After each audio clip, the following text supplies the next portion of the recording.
araw sa ating lahat. Sa ngayon po, gagawa po tayo ng fruit salad.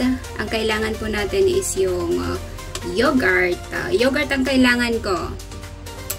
Pwede rin kayong gumamit ng mayonnaise kung gusto nyo. Pero ako mas gusto ko yung plain yogurt. Plain dapat ha. Tapos yung dragon fruit natin at saka yung kiwi. At saka yung grapes, yung black at saka yung green. Nalinisan ko na po yan. Ikakat na lang po natin. Sige, tara!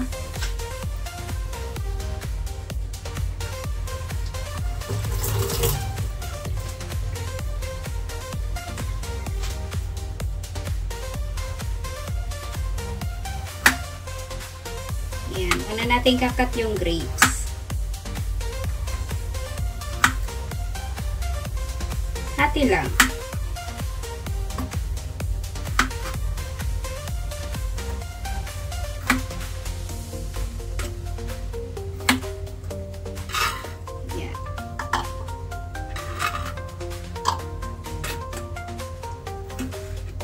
Yung green grapes, kung maliliit, pwedeng hindi nyo i-cut. Pero ako mas gusto kong i-cut para pare-parehas na cut lahat.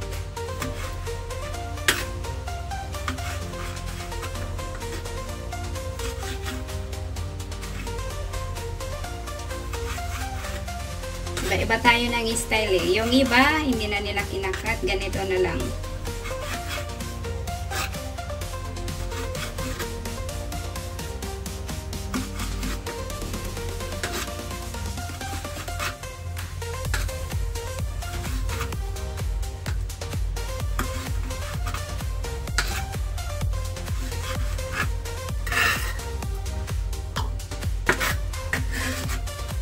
Malinis na lahat to ha.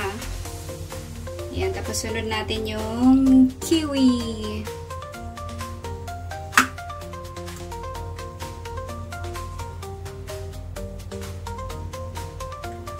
Tanggalin natin yun.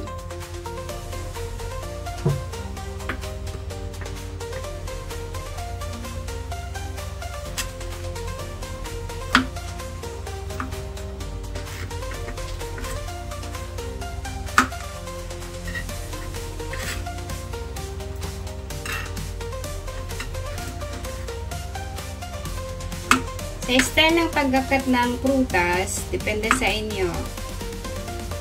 Iba-iba tayo ng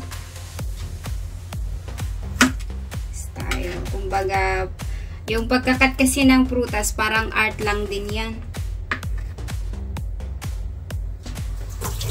Tandahin yung ginagawa mo. Ganon.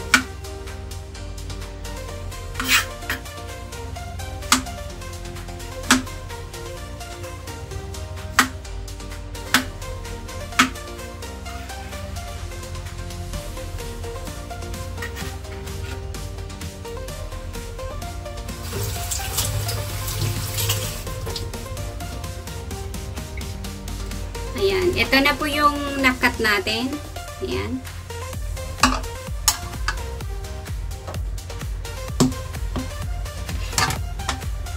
Ayan. Nakita nyo to yung balat ng dragon fruit.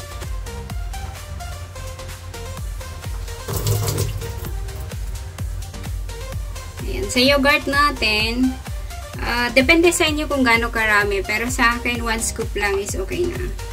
1 spoon, I mean. Ayan. Ganyan.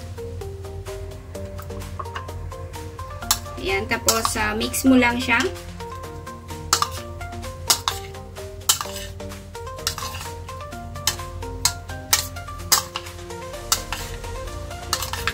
Pwede rin kayong gumamit ng mayonnaise. Depende sa inyo.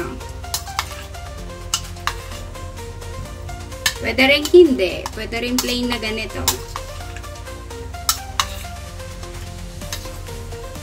Ayan. Tapos, lagay na natin.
Ayan, tapos na. Ayan, ito na po yung ginawa nating fruit salad. Ayan. Andyan na lahat. Yung dragon fruit natin, at saka yung black grapes, at saka yung green grapes, at saka yung kiwi. Ayan, andyan na lahat. Ayan. Kainan na. Hanggang dito na lang. Bye-bye. Salamat sa panonood.